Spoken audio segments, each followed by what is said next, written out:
Again, shalom, everyone. Shalom. I want to welcome everyone to the house of the Lost Sheep of Israel. I'm Elder Michael Johnson, the pastor over here. That we'll be going through a pretty special teaching today. That something that happened on this past Sabbath. So I want to make sure we really clearly understand what a true friend is. But before I do start, I do want to let you know that also this past Sunday we had this one guy. Deacon Micah actually was trying to have dialogue with the guy. He's True Seeker Reed, which I'm going to pull that up later. However, I was going to actually address some of the stuff, but I see that Elder T has taken up to where he want to do something on him this Thursday. So I'm going to step back. And Elder T already claimed it, so I'm going to step back. But if he leave anything for me, if Elder T leave anything for me, which he might not, but if he do, I'm gonna go in on this guy, because we got another apologetics where they like to spill out stupidity, and we're gonna be dealing with that. And I want to just show you the stupidity and the ignorance when people call themselves, they want to go around and just make statements that they don't have anything to base it on. So if this end up happening, where if Elder T leave me a little bit of something, I will do what I need to do. But if he don't, that's okay, because Elder T done took care of it. But we want to look at today, we're going to look at this true friend. And based on what happened this past Sabbath, I want to make sure that everybody get their paper and get a pencil. Because we need to understand a couple of things here. And I believe that a lot of us miss what actually is a friend. What is a friend? What is a true friend? How do that look? How do it work? How can we figure out who is a friend? So we got to look at that. We got to look at it. We're going to look at it pretty close. So what I want to do is give you some information here before we get started. We're going to go back over here to our board here. And we seeing the discern test at the top. We see that there at the top. And I want you to pay attention to what's getting ready to happen. So when you click on this, we're going to go in here. Can you discern friendship? Can you discern friendship? At the bottom, it says, is friendship based on the following below? This is what I want to make sure each and every one of us can understand, because I'm going to tear them down, but we're going to get into a lot of different things on what a friend is. And we see at the bottom it has, can you discern friendship? And friendship basis, or enemy basis. But you see, is a friend based on the following below: associates, colleagues, teammates, partners, co-workers, ally, confederate. That's what we want to look at. We're going to be looking at scriptures on top of this right after that. But we want to see which one we can see and which one we can understand. And I'm going to define each one of these down here right now to where I want you to understand what a friend is. And this is why I want you to write it down. Because if you're dealing with the first one is associate. The first one is associate. And I want you to understand what associate is. Because some people even introduce friends as associates. But associate is a person with a limited or subordinate to a person that is a part of a membership or organization. That's an associate. Not necessarily a friend. They can go out to lunch together, they talk together, they'll sit outside and talk and everything, and people might say this is my friend, but some would say this is my associate. An associate is that. It's a limited person because they are the member of this organization. They are the member to this organization, or they're their subordinate. It's not saying they're a friend. They're associate. I know them. I'm cool with them. You have the next one, which is a colleague. A colleague. This is a person whom one can be working with in the same profession or in a business. That's a colleague. So some people might say, well, this is my associate. Some people are going to say, this is my colleague. Not a friend, because friend is held at a way higher standard than what it is. But people now throw it around like it's nothing. They just, oh, this is my friend. You just meet, this is my friend. Oh, just meet, oh, this is my friend. No. You seeing what they are. You have another one, which is teammate. This is a person who works in being part of a member or they part of a team. And they can be teammates. You even see in basketball where you'll see where they'll talk about Michael Jordan and Kobe Bryant, how Kobe Bryant and Shaq wasn't friends. Or they'll say Jordan and Scottie Pippen wasn't friends. They was teammates. But if they teammates, where do it say they need to be friends? Where do it say they need to be friends? They teammates. I want you to clearly see what's going on here. Do you have another one which is called partners? You have a partner. You see it right here, partner. But a partner is two people. Two people. A partner is two people who engage together on the same activity. Those are partners. I want you to clearly get what this is. That's not a friend. A friend can be on the same team, and that friend don't have to like you, anything, but you guys are on the same team to achieve a certain goal. Guys can be colleagues because you guys having the same profession and you working together and you looking at the same business. Or you can be an associate, which it could be your subordinate, or a part of the same member of that organization. At none of those you see was a friend. But people will hold that as your friend. You have comrades. You have comrades, which is another one which I want to add in there. It's not here, but you have comrades. Which, some people say, oh yeah, this is my comrade. But that comrade is nothing but a soldier or a member of our armed services. So I want you to keep understanding what this is. Still not a friend. Still not a friend.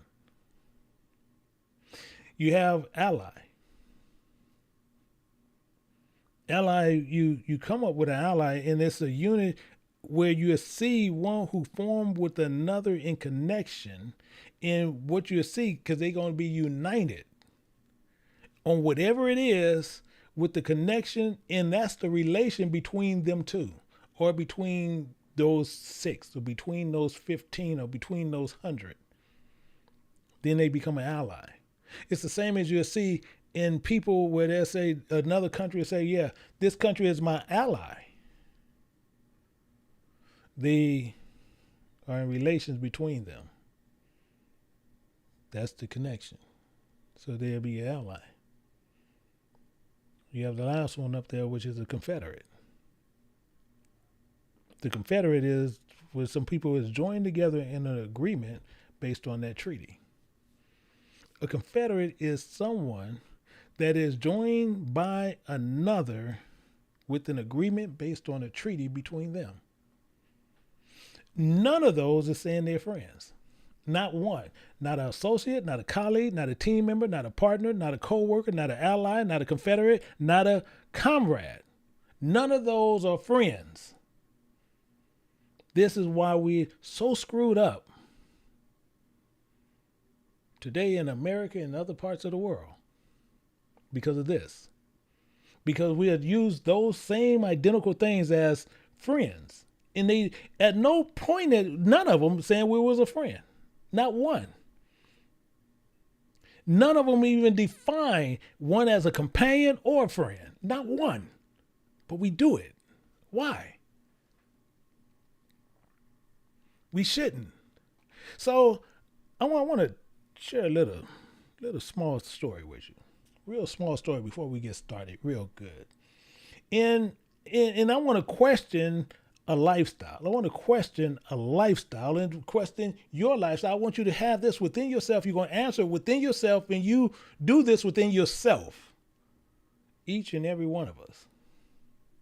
It's nothing to answer, but it's something we, each and every one of us, need to think on.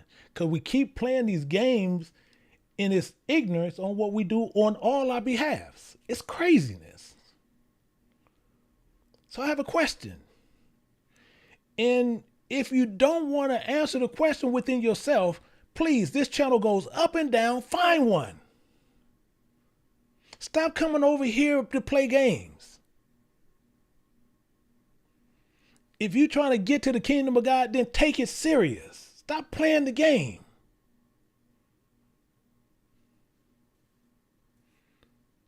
But I got a question for you.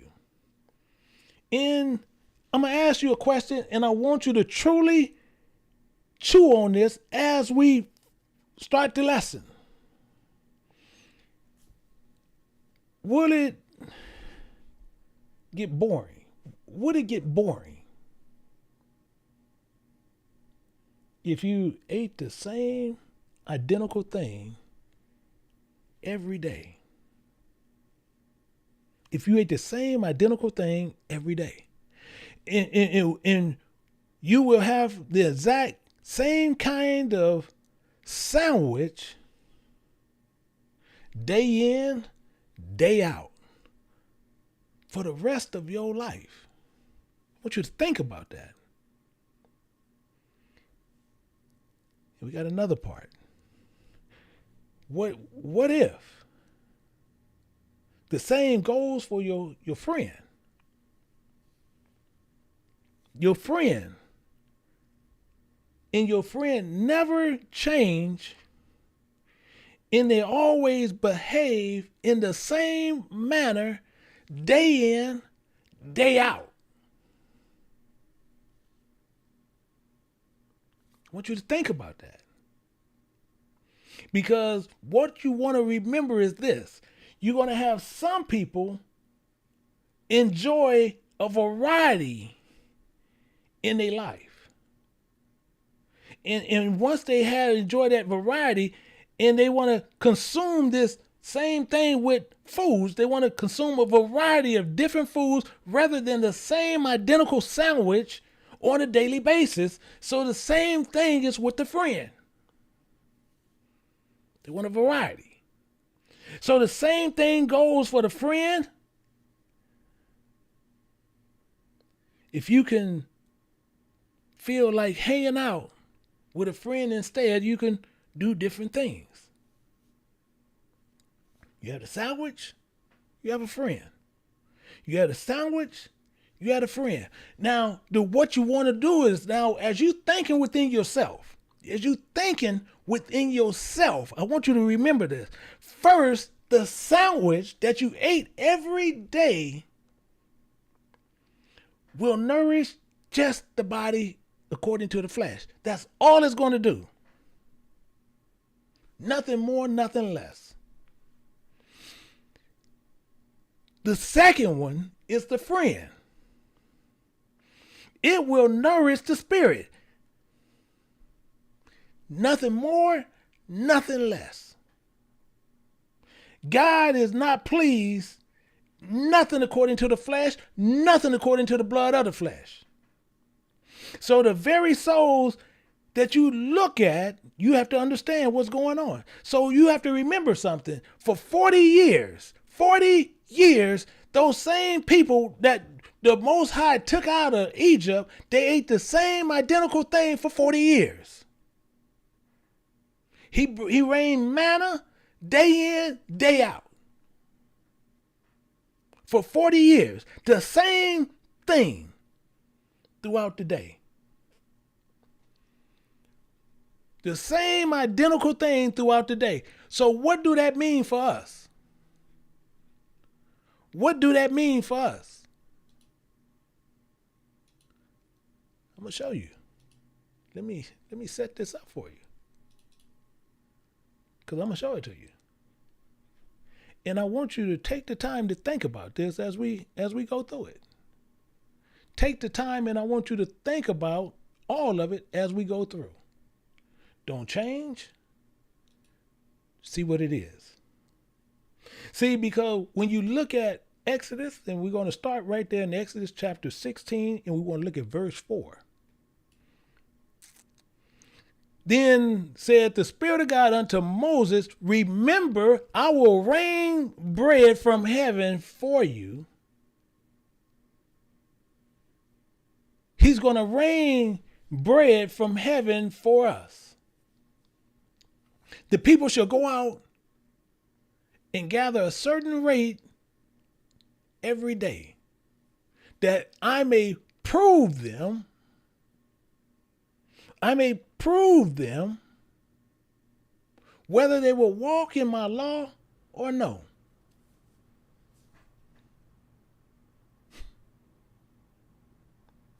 See, a lot of us getting caught up. A lot of us getting caught up right now. See, because a friend is telling you exactly what we'll see when you see this in Sirach chapter 16. And we're going to, 6 in verse 16, it says, a faithful friend for 40 years, a faithful friend is a medicine of life. He did this for 40 years, the same identical thing day in, day out. Didn't change. Wasn't a variety. It's the same manner, day after day, week after week, month after month, year after year. A faithful friend is a medicine of life, and that's a forethought. And when you see that, including they that fear the Creator shall find him. So I put forth the first part of that parable. The reason why I did that, because it was demonstrating the reasoning within your own self. And now within your own self, you know what you feel and you know how you are. That's for you and you only to know. Because if you put it in the chat, most of it gonna be a lie. Most of it gonna be a lie. So there's no reason to put it in there. The reason is you got to reason within yourself on what you really what your real choice is, because you answered it within yourself. So that's why I put the parable together, to demonstrate your reasoning within yourself, to even show you the assisting of yourself to where how you would treat other people and whether they're going to be a friend or they're going to be a foe. Understand the parable. Understand the parable. And as we're going through here, we need to discern what a friend is. You have to discern this. We have to understand what's going on. Because the fact of, and it don't change, it can't change, because what happened on the Sabbath day, the fact was 6% of the people responded to other than no. So I want to educate you. I want to educate you on what a friend is. I don't want to beat you down, but I want to educate you what it is. So we can demonstrate, and what we have to find out what the foundation of their friendship is, and how people might have another friendship towards other people, and who really was a comrade, could have been really an associate, but you labeled them as a friend.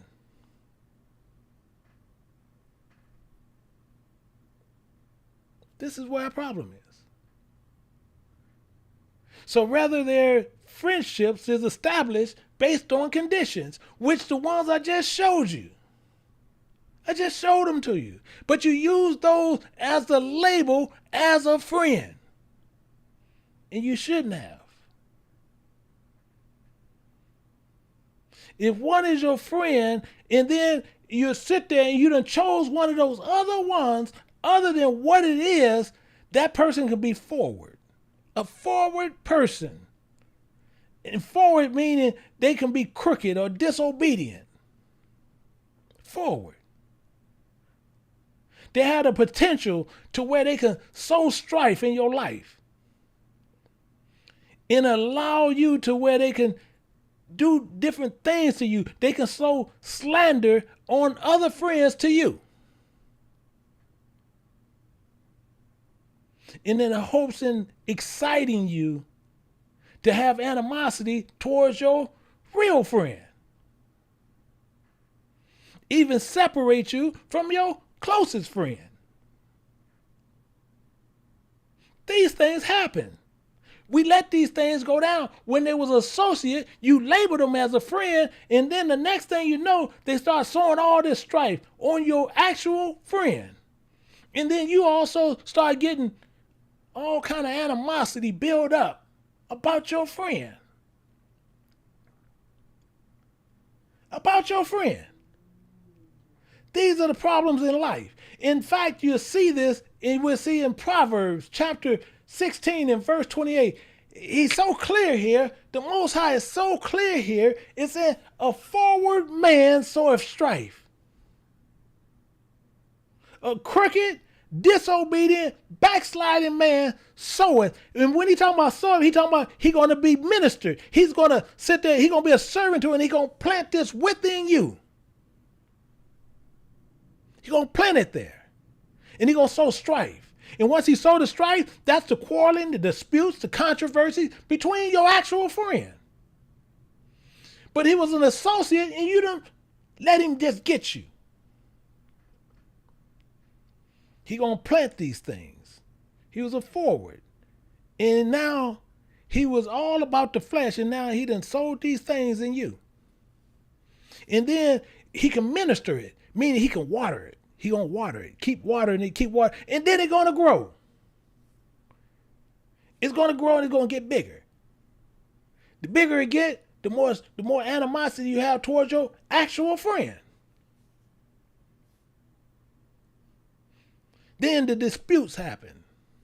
Then the controversy happens. And he keep watering it more and more every day. And the more he do it, the week after week, the month after month, the year after year, that strife and that animosity done built up so big. Start controversies and quarrelings. They become these whisperers. They want to whisper, hey, did you hear this about such and such? Oh no, oh man, he's been a whisperer, talebearer, a slanderer. He using these very tools to separate you from your closest and chiefest friends, and they would sit there and tell you a bold-faced lie on your friend. And the first thing people say, how is this possible? How is this possible? The reason why it's so possible is telling you. A whisperer separated chief friends. But since you is so close to this person, and this person supposedly was your friend, and they sowing strife and controversy and all these ill wills against your friend, you sitting there, you want to hear this stuff. You want to hear this craziness. So what they doing, they start sowing all this stuff, and then you got this little itch. You know you got the itch. You got the itch. And the itch don't mean nothing but a constant. It's constant. It's a constant desire. The itch. You got you just always just scratching. You always just scratching. This constant desire to do something else. And same thing for your ears. Because every time they want to sit there, open up their mouth, the first thing we do is sitting there, oh, what they going to talk about? You're going to listen to a bunch of babbling. And they speaking ill will of your actual friend. Let me hear what they got to say. You got the itch. It's just like people like to watch soaps and reality shows. They like to watch all this controversy all on TV. It ain't nothing but constant desire for drama. And people, I just like it for entertainment. Because you got the itch. You like that junk. It shows you have a itch for dramatic in all these disciplines that goes on with disobedience. And then the first thing you'll do, you'll try to sow that same craziness in your own life. Seeing this, and you want to create your own event in that. Then you got these other persons. See, despite their honorable, your friend, despite that honorable intentions to be righteous towards all men, including you, his friend, is really, you sit there and he can't understand why you done changed on him. Why you done twisted up on him. Can't figure it out. Can't figure out what you doing to your friend. So then what happens is, there's one who frequently, well, he'll get on you. And then one frequently have a topic. Every time he have a topic on you, it's always unfavorable comments. Every time he say something about you, always something negative. Every time he say something about you, it's always jacked up. Every time they talk, it's just bad news. You come off like a bad news bear. Every time they sit there and they see you coming, here he come. Now he done sold that strife and you done got so much animosity built up in you from this associate. Now you feel like, yeah, here he come. I don't know why he coming here. And before you never had a problem with him. But the craziest thing is this. The same people that you see at that friend who always was trying to be cool, always trying to be righteous about everything. But now everybody talking about it, and you done let somebody sow all this strife in your heart against your actual friend. But soon as something happened,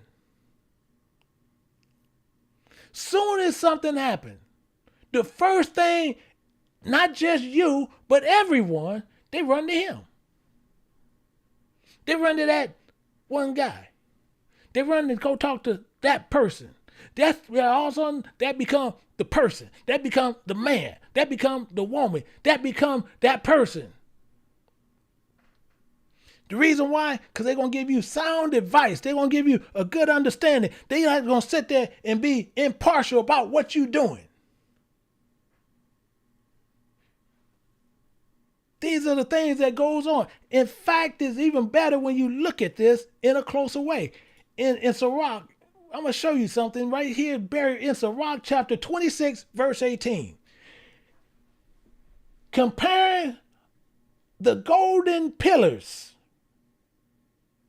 are upon the sockets of silver, so are the fair feet with a constant heart. People say, what in the hell are you doing? I'm going to tell you why I'm over there. Don't sit there and say why I'm over there. Let me tell you why I'm there. See, because we're going to figure out a couple of things. And once we figure it out, we're going to get a better understanding on what's happening. You see, because when you look at this and you see it says the golden, and it's talking about golden, and it's talking about highly favored. When you got those pillars, you're talking about teachers and elders. So when you sit there and says, in the golden pillar, then you're talking about the highly favored teachers, the highly favored elders. That's what that just told you. And it says, are upon the sockets of silver. Those sockets is the base and the foundations. People say, well, okay, now it's starting to make some sense. Yeah, the Bible's in parables. We got to know what they are. If we don't know what they are, we just running around. So now we know that they're on the foundation. They're telling you the base of the foundation to the silver. And then it's telling you the foundation, the sockets of silver, and the silver is talking about the ancients, talking about you. Talking about you. And you got to see how it's rolling through there and how it walks. Because the same can be said about people having these fair feet. You see how I'm saying? So are the fair feet with the constant heart. It's telling you exactly what it means. It's telling you about the pure desires, the fair feet, the pure desires, as well as the constant heart.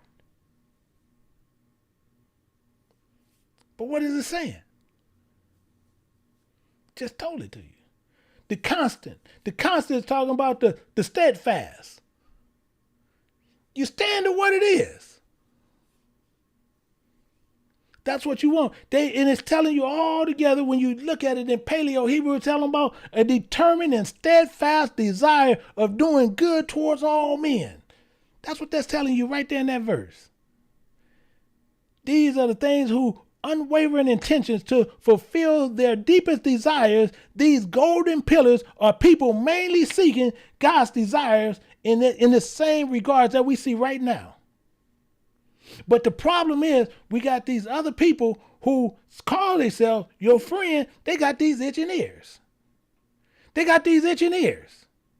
These itching ears is known as constant hearers. Constant hearers is what you're going to have with people. This is the problem. But then they want to say, I'm your friend. But they got these itching ears. Let's understand this. Let's understand some of this. Let's go through. Let's look at scripture and understand what these itching ears is all about. We got to see this, and I'm going to let Paul explain this to you to where we can get all this all together, and hopefully we can come out with one good understanding. In 2 Timothy chapter 4, we're going to pick it up at verse 3. And it's telling us right here, it says, for a time will come when they will not endure sound doctrine. These people, they want to sit there, they want to hear all this craziness. They want to get a hold of all this silliness. They're not going to sit there. It's going to come a time they ain't going to endure sound doctrine. They want a variety in their life. I'm tired of eating the same thing every day. I'm tired of having the same friends every day. I need a variety in my life.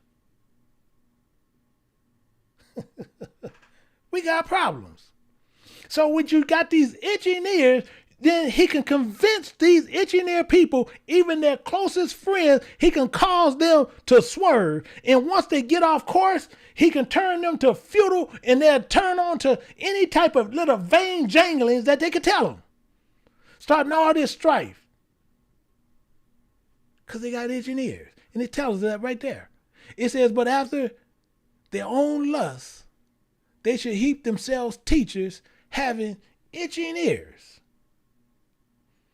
These types of friends don't endure. These types of friends do not endure sound doctrine. These are based, your friendship is based on their self-fulfillment of their own lusts. This is why people sit there and tell you this. People tell you, this is my friend. No, that's really what you're just associate. But since they were sitting there and you was able to benefit from them, all of a sudden you didn't use this as a friend, but they really was a foe and they were just your associate. It was a colleague. These are the things that we do. We do these things today. Today. And the first thing we do, that's my friend. That's my friend. That's not your friend. You do your friend in. That was your friend, wouldn't have never did it. And it's telling you right here in 1 Timothy chapter 1, verse 7, desiring to be teachers of the law. Full stop. Desiring to be teachers of the law. Full stop. Due to having itching ears, now you have the desire to be teachers of the law. But you're going to be of the law of the flesh. Understanding neither what they say, nor whereof they affirm. We just a dummy walking around as a dummy. We just a dummy walking around as a dummy. Because it's telling you those are the things with these itching ears. All of a sudden, they're going to give you advice. They're going to give you all this information. Oh, well, I wouldn't do that if I was you, because on the back end, they want what you got. And they'll tell you they're your friend. I tell you a short story. Short story. And see, and it even hurts me to tell you, but it goes with it. So I gotta spill the beans. See, but the same thing goes with my grandfather. With my own grandfather. Pawpaw. My brother and myself, we mimicked him. We idolized this man. And when this man went in the hospital and he was dying and he died, he had grandchildren. He had his both daughters that was living. He had both of them right there. And my aunt, soon as he can stop breathing, she looked over and she said, "Where's the money? What about the money?" First thing came out of her mouth. Her daddy's laying there. Her father is laying there dying and died. She want to know about the money.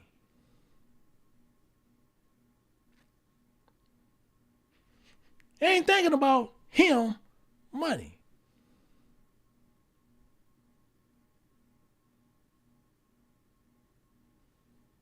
These are things we look at where people sit there and tell you, "Oh, I'm your this, I'm your that." Then the same thing is some of the same children from this same person came to my mother's house. You were sitting there trying to sit there, and all of us did pretty good for ourselves. But one of them had a particular issue with me. Say, "Oh, well, what about him? Look how well he's doing. He got this, he got that. Papa told us that my mama never have to work again. He got all this money tied up and it's there for her." Coming there 7, 8, 10 years later talking about this trash, and I never took a dime from this man. But they so caught up in money, they was only grandfather, he was only grandfather to them in name.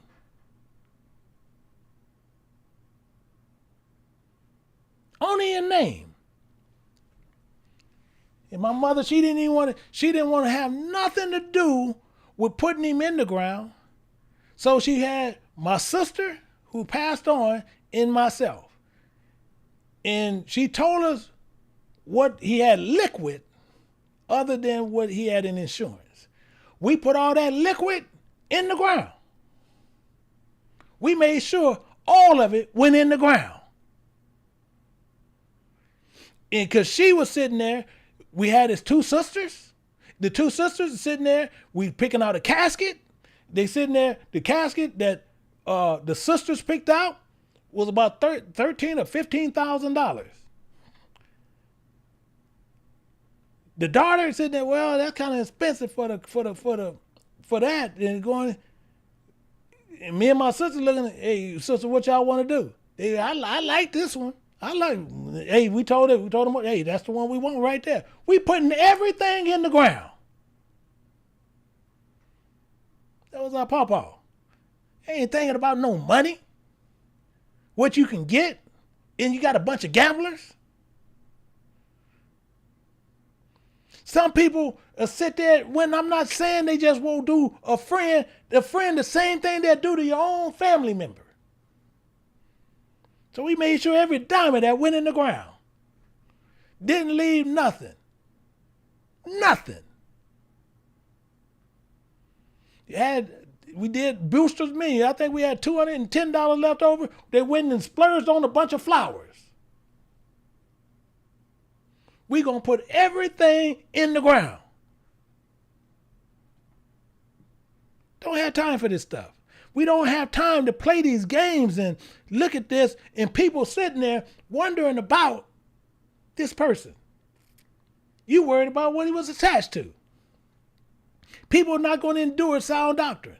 So it's telling you even more so, and it's telling you these are things of the flesh. And it's telling you clear. It says, knowing this, that the law according to flesh was not made for a righteous man, but made for the lawless, the disobedient, for ungodly, for sinners, for the unholy, for profane, murderers, and fathers, and murderers of mothers, men slayers, whoremongers.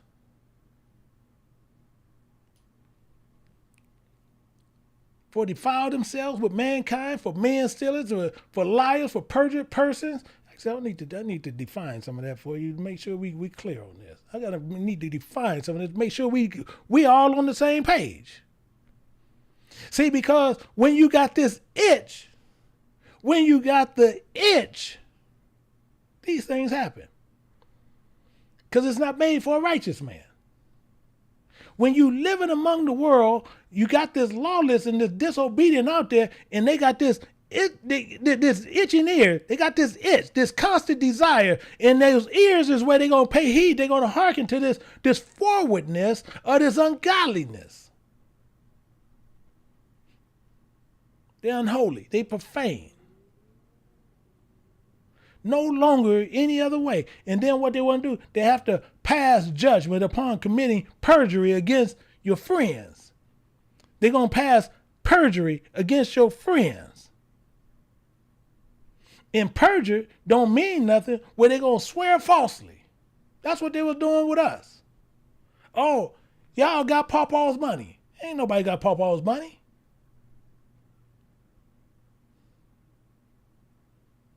Oh, y'all got Pawpaw's money. We just want our share. Stupidity on top of stupidity. Ignorance on top of ignorance. And what they do, they have sitting there, why sitting there saying man stealers, because what they did, they have stolen the friendship based on deceit. That's what the man stealer is. They didn't sit there and through deceit, they done got that into where now they got you against this person. They was a man stealer. Telling you with these itching ears, yeah, Pawpaw got a bunch of money, but they got it.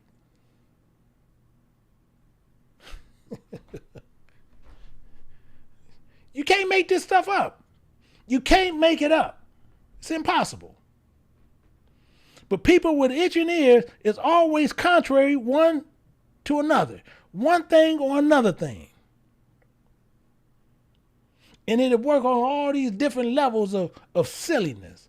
And then what they do, this forwardness, is advertisement to others, because when they sitting there and they can advertise the same thing, once they know they got that friend, they done water all that animosity against that friend, and it done growed up to where they get it.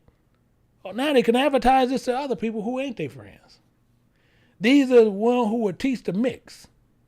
The mix. Yeah, I don't know what the mix is. The mix is that bowl of soup that you see, that broth, that broth that is abominable, that you're going to be in the mix, that they're going to teach you. Because it's their forwardness, and it's based on those theories that they're going to do. They're going to teach you theories on a lie.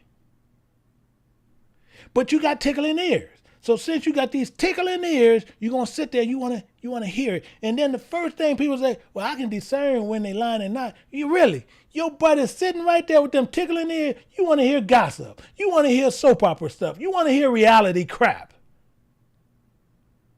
And they're going to do all that stuff in these monuments. They're going to do all that stuff in these monuments, which ain't nothing more than these secret places and these eminent places. And mainly where they do all this kind of silliness at, they do it in a place called a church building.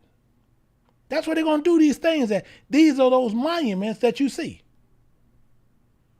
That's what a monument is. So you might well just tell them and spill the beans on everybody. Actually, let me show you. Let's go here. We're going to see some of this here. Isaiah chapter 65, looking at verse 4. We're going to look at this. We got to see what's happening here. And it's telling you, which remain among graves.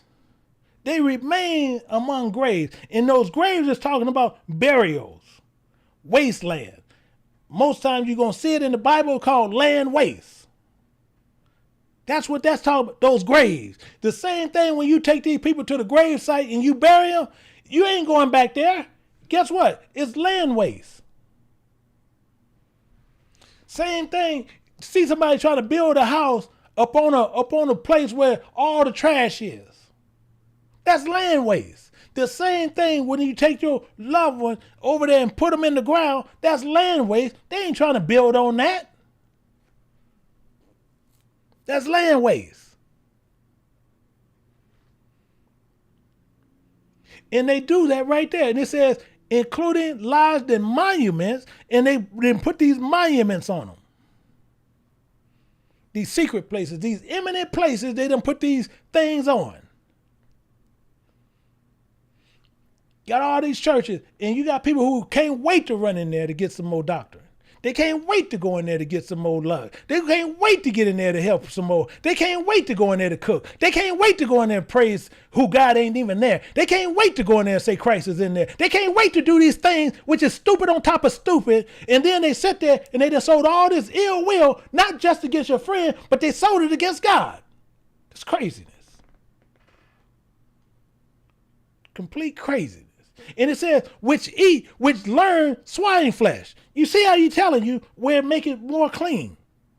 So you in this monument and you're learning of swine, these contemptible flesh, to where they're going to establish these covenants with you, and all this abominable living. They're going to do all that there. All that they're going to do their things in their vessels. They're going to do all of it right there. In the grave, that land waste. In the grave, the land waste. They ain't thinking about nothing else. They ain't thinking about nothing more. They ain't thinking about what you worried about. You're going to be in this land waste, and that's where they want you at. They can extract everything from you. They can extract everything they can do from you. They can do everything they want to do to you right there in that monument. Because you're going to get caught up. You're going to get sucked up inside this thing they call the church. It says, the Bible tells you, if you're a man hungry, you eat your butt at home. Christ don't reside in buildings made with hands. But there's, no. That's craziness. So we're going to get in this land waste. We got to go there. We got to go in land waste and, we got to see what's going on in here. Yeah, because we're nosy. We got these itching ears and we're nosy.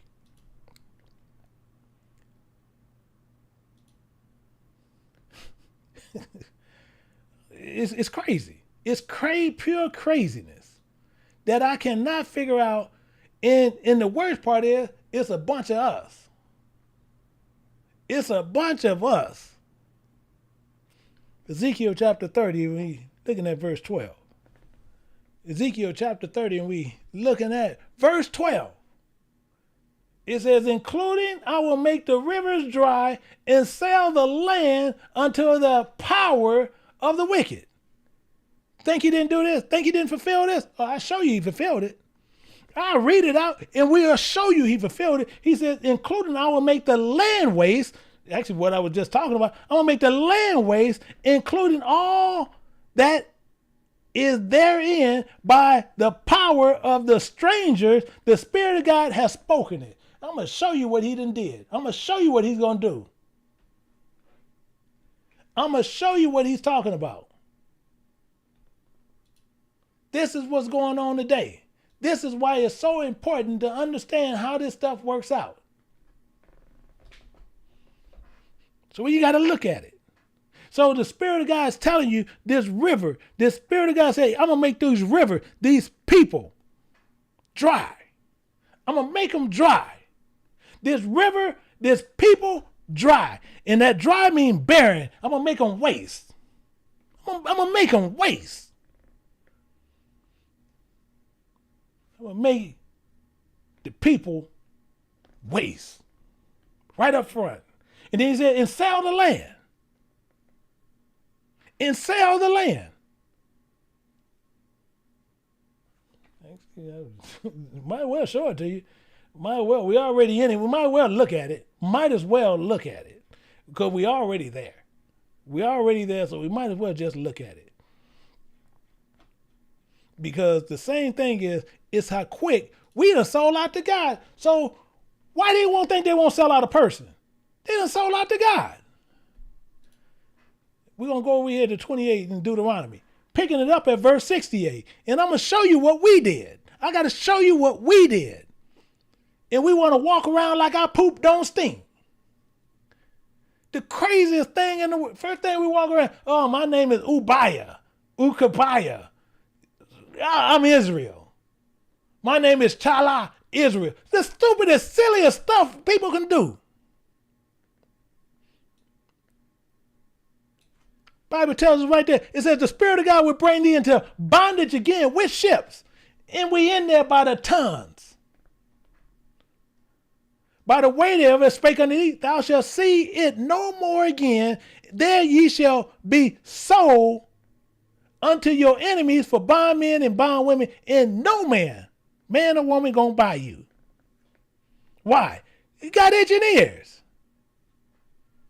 You got these itching ears, and this is what we're into, because we got this constant itch to pay heed, and we want to hearken, and we want to listen to the forwardness. We want to listen to the theories of people, and they lodge in these monuments, which all they are is just eminent places and secret places in these same buildings that they call the church, but you want to go in there because you want to be called part of that church. There ain't nothing but graves. They burial, they laying waste. You're eating, you're learning of swine these contemptible things, and then they establishing all this silly covenants with you. Oh, we need to build this. We need to build. I got to come up with some more money. In their vessels, right in your bodies. And people, well, he done sold it. No. He had no choice but to give your butt over there. We want to sit there. We can't never sit there and put stuff on ourselves. Nothing. We always got to look for a culprit. Well, we're going to put it on them. Well, I didn't do it. They did it. You got these silly fools out there now saying, I'm going, nah, yeah, done did this to it. The Lord said he brought our butt over here. No, they did it. Stupidest thing in the world. The silliest stuff that you constantly see every time. We can't get around it because why? We just boy. And it's telling you right there. It said, thus said the Spirit of God, ye have sold yourselves. There, you shall be sold for bondmen and bondwomen. You want to see it? It's right there. It's telling you right there. There, you shall be sold unto your enemy. And there, he don't say, ye shall, I'm going to sell you. Do you see that there? Tell me, do you see that there? You don't see nowhere in there where he said, I'm going to sell you to them. I'm going to take your butt over there in ships. And there you should see, now you ain't going to see this land no more. You ain't seeing this place. We done with this.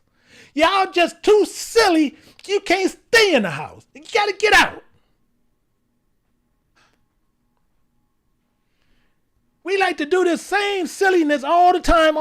And he said, and there ye shall be sold unto your enemies for bondmen and bondwomen. And he said, ye have sold yourselves for naught. We did this. In the first day, we didn't. You got dudes sitting on the corner, and you will stand there on the corner and watch them. You will stand there on the corner and listen. Why? You got itching ears. Go look at their channel. They got 50,000, 60,000. People will watch it. They like to sit there. They got itching ears. Those people don't come here. Stay over there. I don't need itching ears over here. We need to learn what the Bible's saying, what we need to do to get back into the kingdom. Not to sit there, did you see how he told to these people? Did you see what he told to those people? Did you see what they told to those people? Hell no, they ain't seen what they ain't got time to listen to stupidness. They ain't got time to listen to craziness.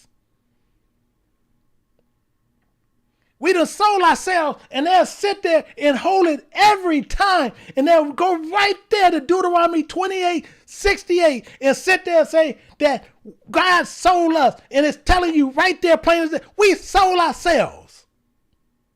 Being a hoe. Being a straight out, flat out hoe. All because these itching ears. All because we don't know how to keep our legs closed. All because of this. This is what we do.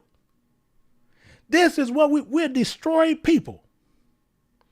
We sold ourselves into bondage. Because we cannot listen to sound doctrine.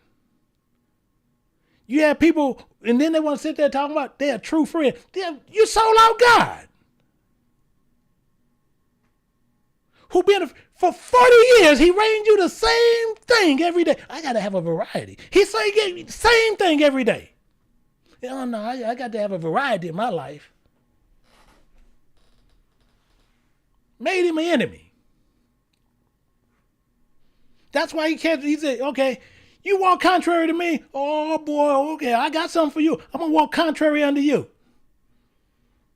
I got something for you. Because we done sat there, and we done sat there, and we done sat there, and we sitting there talking about our true friend, and we done made our friends an enemy, and it's based on nothing more than what a seed was sowed by this forward person. And then we did it. Then we did it. Hey, what did we do? Then we did it. Then we sold ourselves. We sold ourselves. Because why? We think we gods. You got dudes walking around right now thinking they gods. Silliest stuff that you want to do. Why? Because somebody done pumped you up. In Genesis chapter 3, verse 6, it says, when the woman saw, when our spirit saw, not his, when our spirit saw that this person, this elder was good for food, it was good for nourishment of our bodies, and that it was pleasant to our understanding. Oh, because why? We going to be gods? Ye should be gods knowing good and evil. It was pleasant to us, and the tree was the desire to make one wise. She took of the fruit. She took of that. And ate. And gave also to her husband. And that fool ate.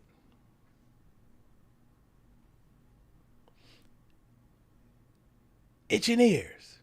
There was itching ears listening to him. Itching ears. What got him in this problem right here? What got us right here, right now? You can go anywhere in the world and we're all in the same position. I don't care where you go. And they want to sit there, oh no, they brought us here. No. Can't nobody put everybody in all over the world and they be everybody in the same position.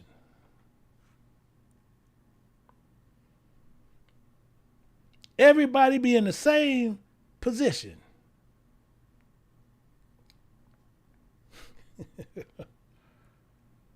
We have a problem. We have a problem. And we sat there and we didn't pay attention to what was going on. We did not pay attention to what was going on. But let's go over here. We're going to look at verse 13. I want to show you something in verse 13 that's real unique. Real unique on what we do. Thus said the Creator God, he said, I will also destroy the idols. He got to destroy the idols. The idols he has to destroy. And these things is got to go through. So as he's saying, I got to destroy these idols, what he got to do with them, we're going to see. He says, I will cause their images to cease out of Noph. People, oh, what that got to do with anything? I'm going to share it with you in a minute, because that's a full stop. He says, and there shall be no more prince of the land of Egypt, including I will put a fear in the land of Egypt. He's telling us right up front what's going to happen. So right here with Noph, we just want to understand what that means and just be clear on it. It says the images shall cease out of Noph, the old kingdom, better known as ancient Egypt, better known as the house of bondage, better known as a place you don't want to be at, but you're there. That ancient city. And then it says there should be no prince there. It ain't going to be no ruler there. We wasn't know your friend. Wasn't your friend. So we need to do something. We need to make sure we understand something. We need to make sure we understand what a friend is. We got to understand what a friend is. So we need to seriously, and we should immediately consider. We need to immediately consider before you make somebody and you want to call somebody your friend just because another one saying that's his friend that you was in contact with. Because you have some people who sat there was in contact with that person that was an associate, that was something else to them, and they just introduced them saying, this is my friend, such and such, and they introduced them to their best friend as their friend. So they telling their best friend, this is my friend, such and such. I work with him. And most people sitting there, oh, dang. But then you got itching ears. Ain't even his fellow friendship. He ain't never knew to do. He been knowing this guy since he was a kid. And then all of a sudden this man come up that he ain't been around in 20 years. And now all of a sudden, this is my friend. But then we got those itching ears. And he's only a friend only through acquaintances in name only. They do the same work. They do the same identical work. So it's the same possible as a friend, and they'll collaborate, they'll sit there and they can be trying to polish one another in their appearance in exchange for favors one to another. These are things that goes on. So you have some, and you have to look at it. So taking into consideration of these possibilities and many people how they see friends. Because some people is friends in name only. So also with the possibility of individual friends, you have friends who be friends with somebody because they friend who has a friend and could be their enemy. So they use that friend as a self-defense. Which is only the same individual was chosen to associate people with friends. And the Bible tells us clearly on how that works. It tells us clearly what's going on how we need to treat a friend and see how you are to get a friend. In Sowing chapter 6, he tells us clearly. He says, if providing I would have get a friend, prove him first. The same way that God sat there, and he sat there, and as he continually do it, what he did, he said, prove him first. God rained manna for 40 years. For 40 years. He proved him first. He want to prove you first. This is what happens. This is how this works. You're going to prove the friend first and be not hasty to credit him as your friend. I just added that just for elaboration. Don't be quick to credit them as your friend. So we need to look at something. We need to look at something a little bit closer. So let me switch this up real quick to where we can get back to this. And I'm going to show you how this actually works to where we can understand it all together. And I'm going to put this up there. Give me 1 second. And now we can go back and look at it all together. So it's telling us clearly what's happening here. And we need to see close what's happening. We need to see exactly how we need to go through this. So first we got to visualize the differences. We need to visualize what's happening. We need to be able to visualize how to work this. So we got to look at it. We got to look at it close. Let me see. Is it? No, that's not the one. Let's go back. That's not the one I want. I think I hit the wrong. Is it 3?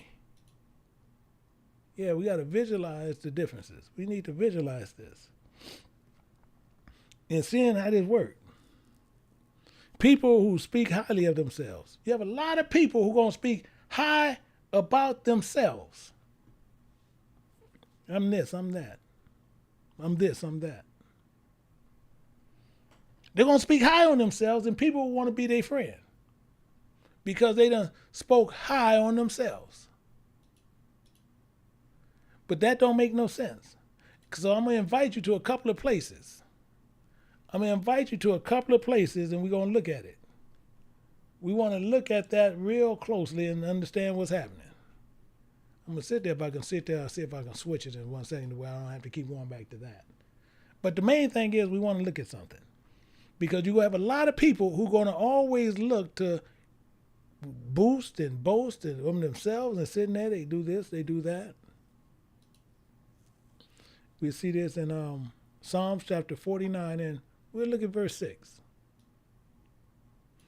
It says, they that trust in their wealth, they that trust in their wealth, and boast themselves in multitude of their riches.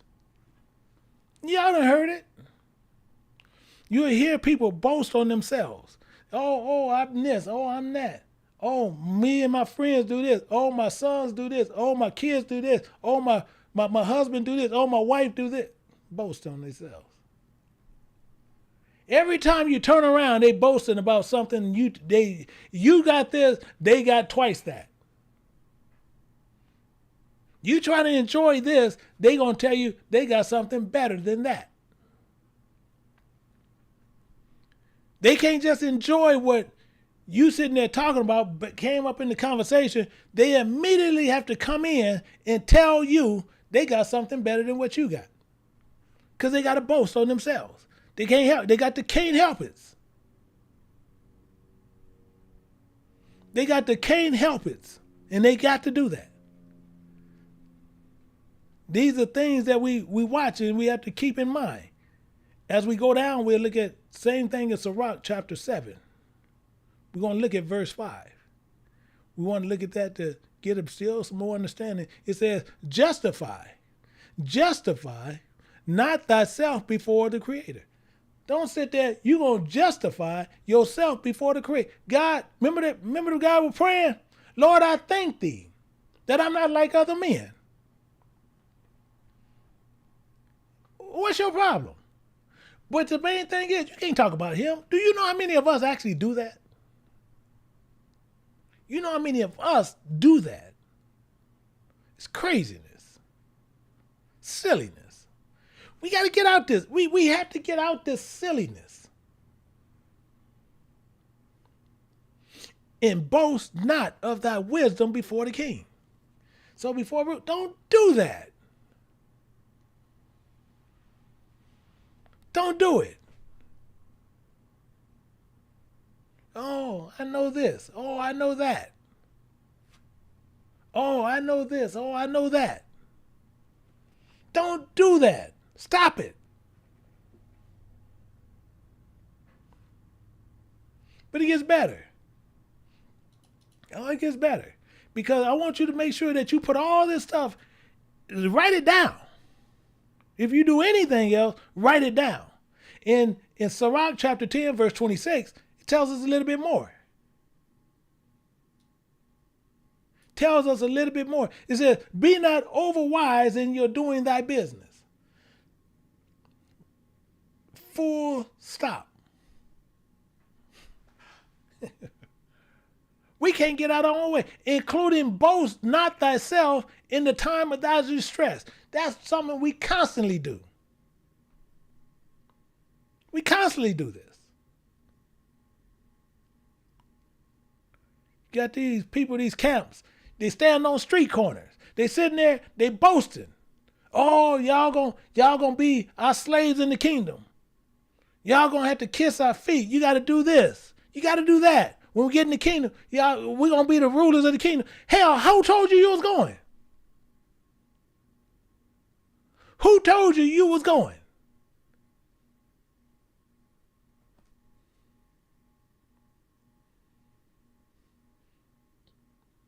Boast not thyself in the time of the distress. You over here, we in distress. We all going to the kingdom. Hell, you at the wrong place. You think I'm going to say that out of my mouth? No, we got to get stuff straight. We got to get our act right. We want to get in that kingdom, we got to get right going. Don't sit there and play with God like this. Don't play with God as we sit there. Oh, yeah, well, I'm it. I done found out I'm Israel. Okay, go find out what Israel did to him. Then you start trying to get that right. Then you try to sit there and do that. But guess what? But with them tickling ears, you got to go in that building and see what's going on. Sirach chapter 11, verse 4, boast not thy clothing in raiment. And that's the first dumbest thing we do. You got churches right now. You got one that Church of Christ, they sit there, it's 2+ million of them, and they some of the dumbest people, each and every one of them that's in that church, including the pastors. The main thing what they do, they sit there and they tell, we're the church, we're the church, we're the church. Dumb as rocks. Dumb as rocks. Actually, that's disrespecting the rocks. So I need to apologize to the rocks. Because they boast not of that clothing because they use that as a covering. We're the Church of Christ. We're the only church that says that in the Bible. Anybody can name themselves the Church of Christ. They can't put a precept together if the Lord came down and actually had somebody sitting next to him. Boast not of thy clothing and raiment. Saying the Spirit of God, and saying the Spirit of God is your covering. And saying at that time, and then the people calling themselves after the name of God. You got people calling themselves Israel. You got people calling themselves, oh, I'm Israel. Are you serious? You're a prospect. You're a prospect.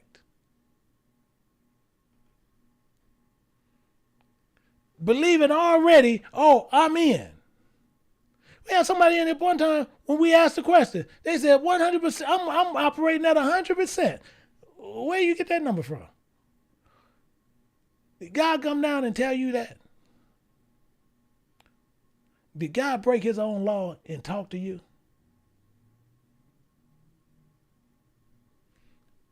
You go in those buildings, those tickling ears in there, they're going to tell you stuff like that. Everybody in here going to heaven. Tickling ears, you going to get that. You got that itch. You got the itch. Don't think can't nothing touch you. It says, exalt not thyself in the day of honor. The day of honor, once you know who you are, you should see the honor, but you should also see the honor that we have been disrespecting God the entire time, and we got to get it right. We got to get out these itching ear places. We got to start doing right, acting right, living right. For thy work of the Creator are wonderful, and his works among men are hidden. They're hidden from men.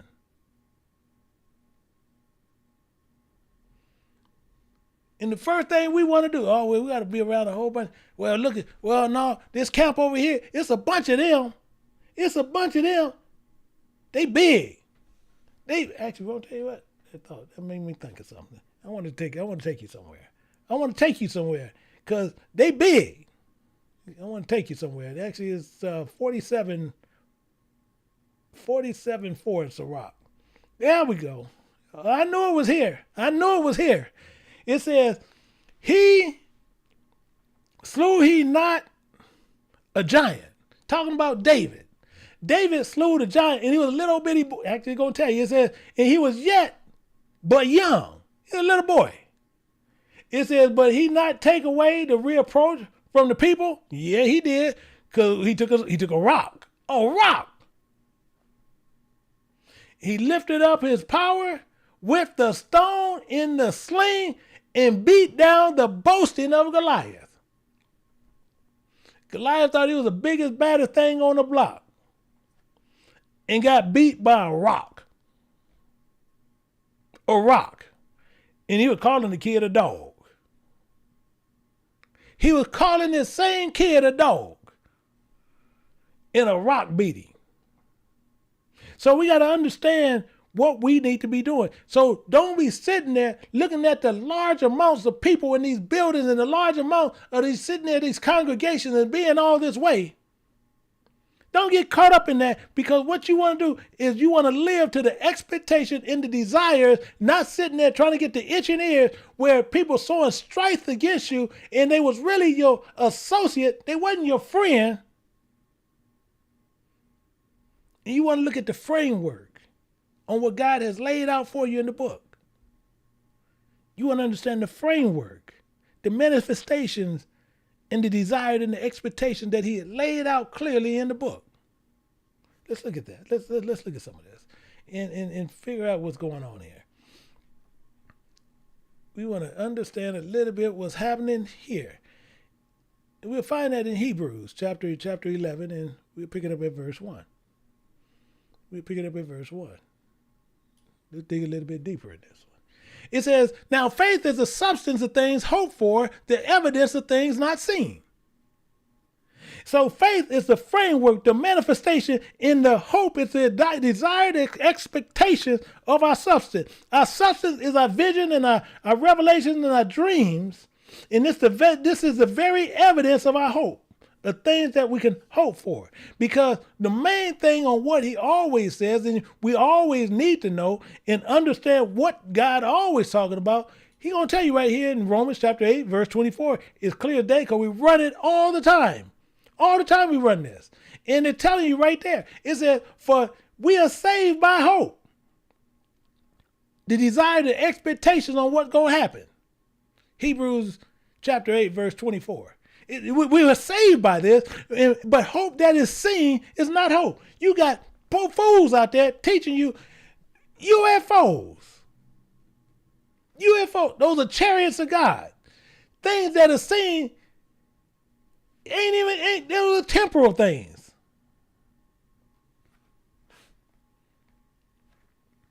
Hope that is seen is not hope. For what a man sees, why do you hope for it? If you see a spaceship, then we need to get together because we can all get together and go buy one. We ain't got to hope for it. We buy one. So the same is with our friends. The same is with our friends. Our friends is seen is necessarily not your friend. It's what's on the inside. And when you find what your hope is. And we're going to look at a couple of these things and we're going to get this all together real quick. And let me pull this back up. Let me pull that back up here real quick. 1 second.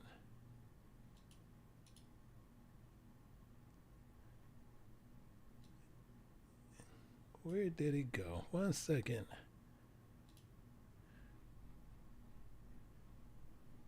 There we go. I don't know why I did that. But let me see. Got it up. Let me start it real quick. And let me start it back right now and get the last pieces of this. We want to get the last pieces of this piece here and understand what was going on. So we need to understand how everything works and everything we've seen and what we need to go through. So what we got to look at is our lifestyles on what we got to go through. This is what we want to understand and really get a hold to and understand what's going on today.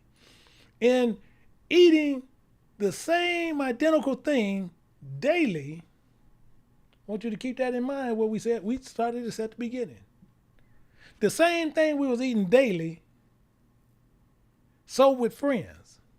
What you do, you eat to live. You're not living to eat, where you need a variety of things.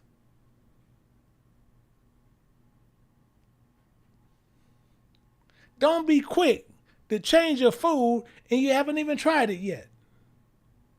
Oh, I want to try this new thing. I want to try that new thing.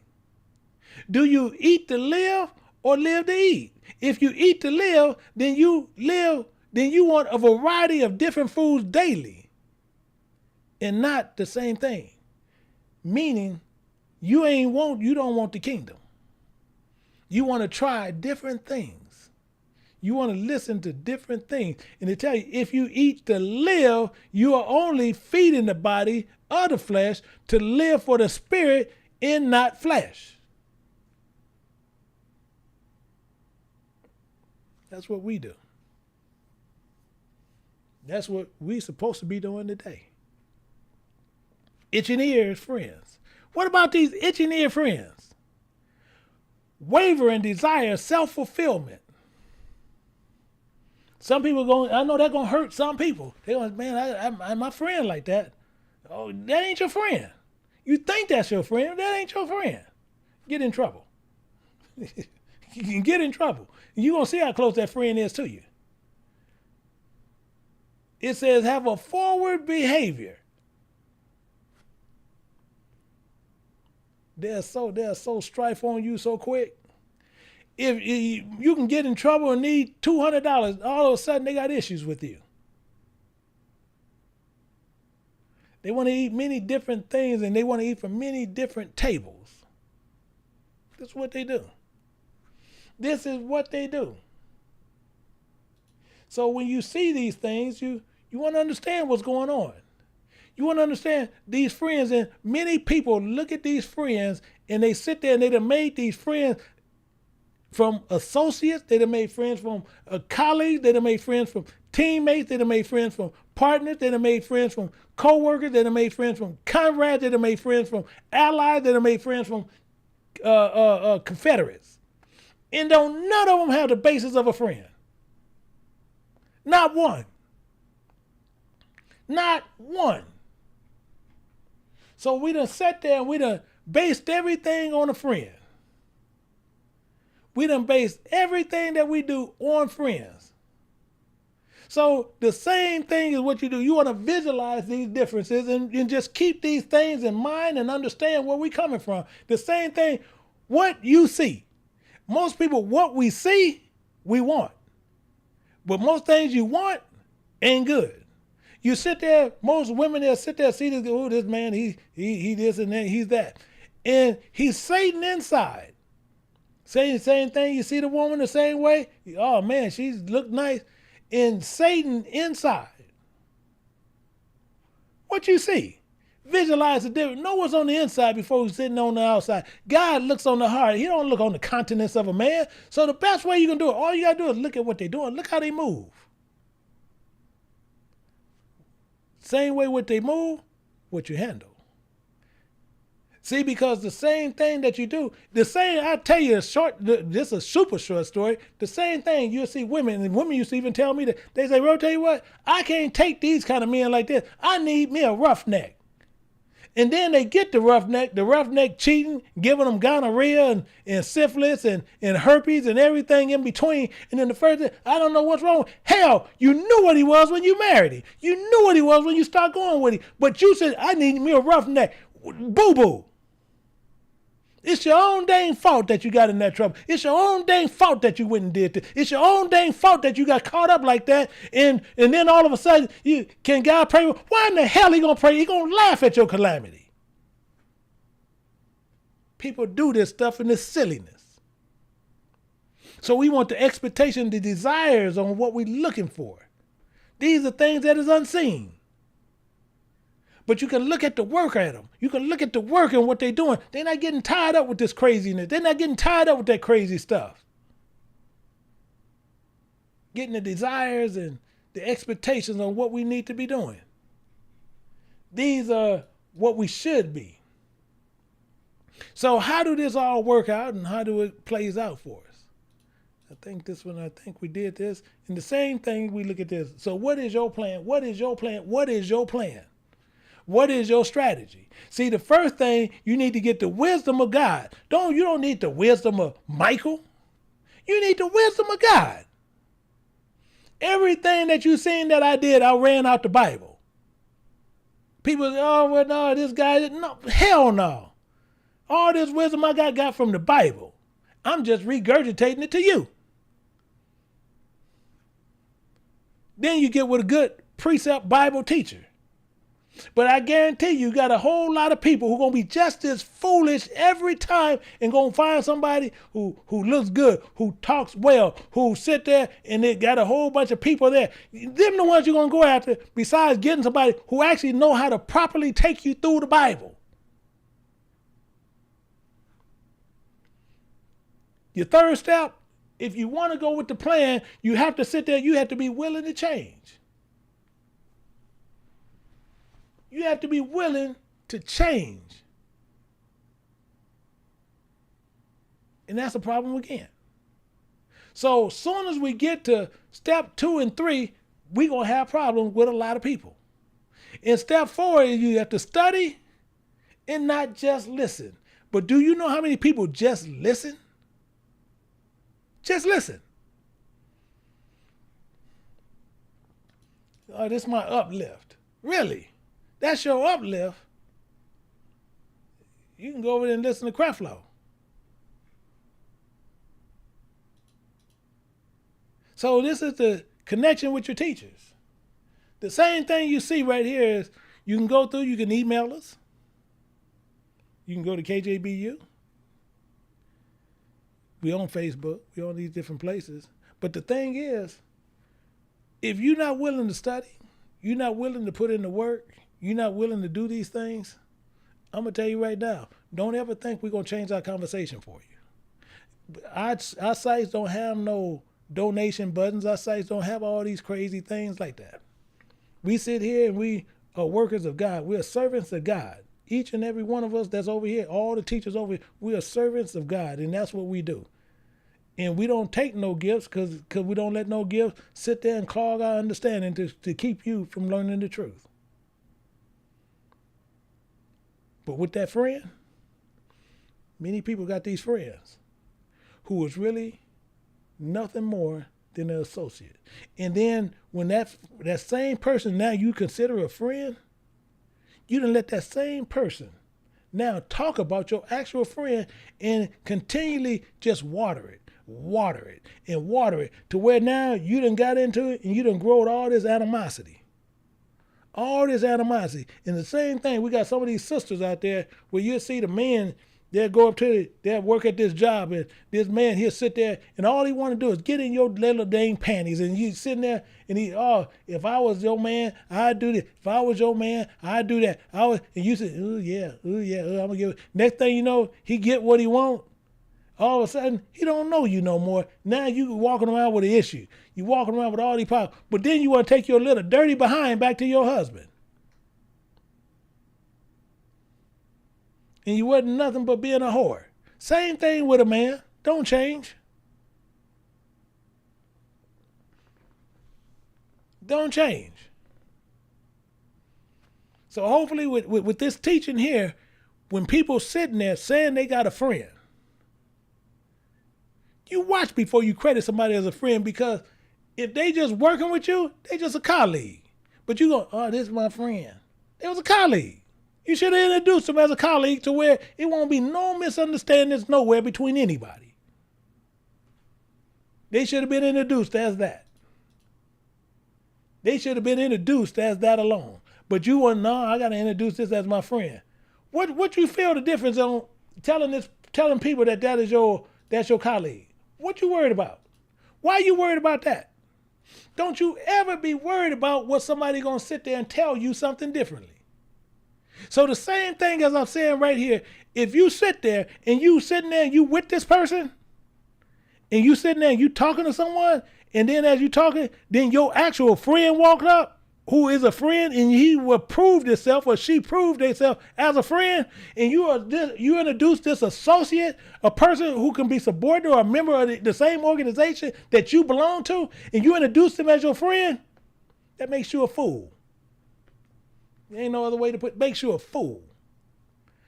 They got your friendship based on stupidity. They got your friend based on a colleague.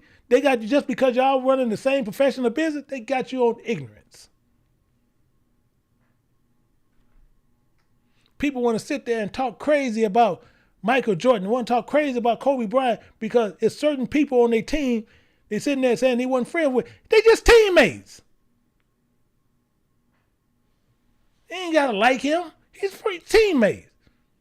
That's something the owner just chose to help him win the championship.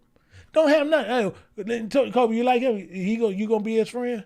Yeah, he'll be my friend. Okay, we're gonna get him. They don't hire him based on that. They hire him based on their ability to help them win. And the first thing they do, y'all get these people out here, start gossiping. You got these itching ears, and the first thing y'all do, Kobe and Shaq now, they wasn't friends. Okay, and what?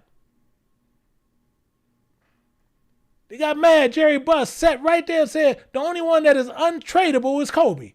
Shaq got mad. People got mad. Okay, and what?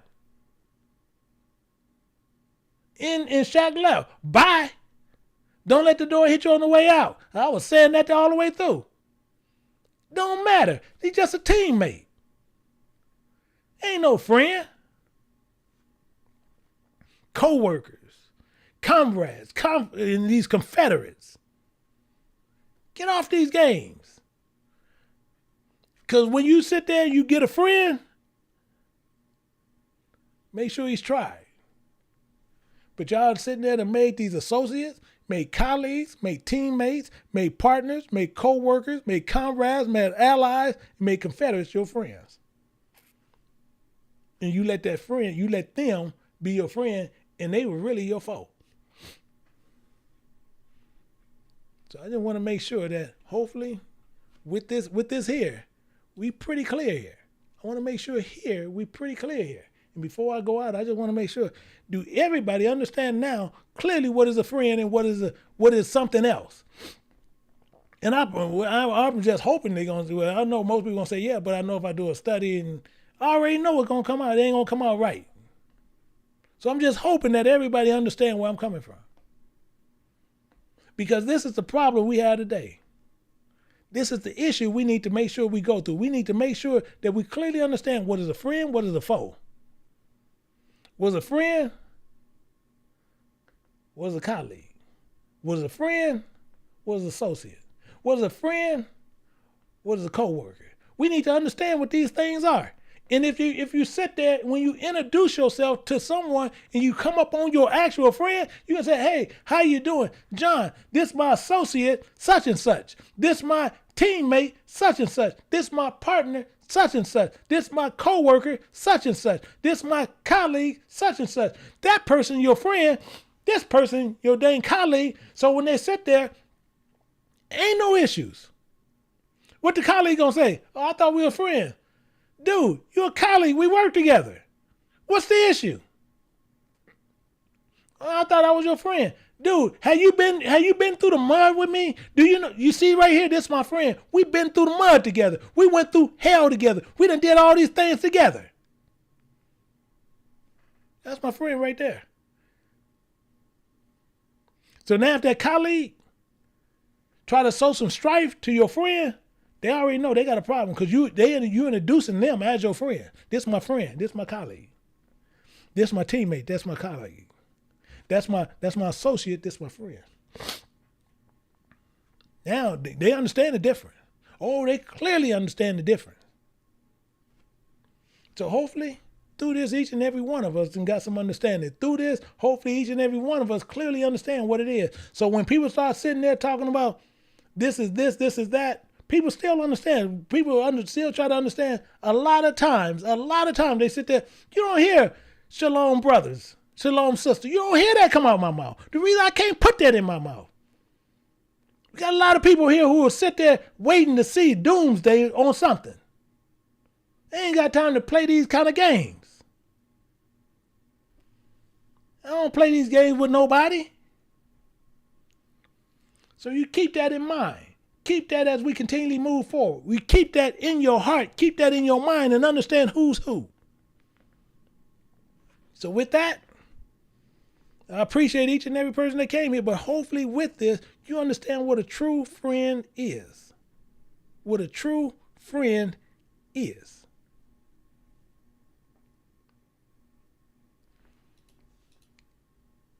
So as we go through, you see most people is clear. So as we continue to look at this, so until next time, I know our Elder Lynn, he'll be on tomorrow. So as we go through, I say to each and every person, until next time, shalom.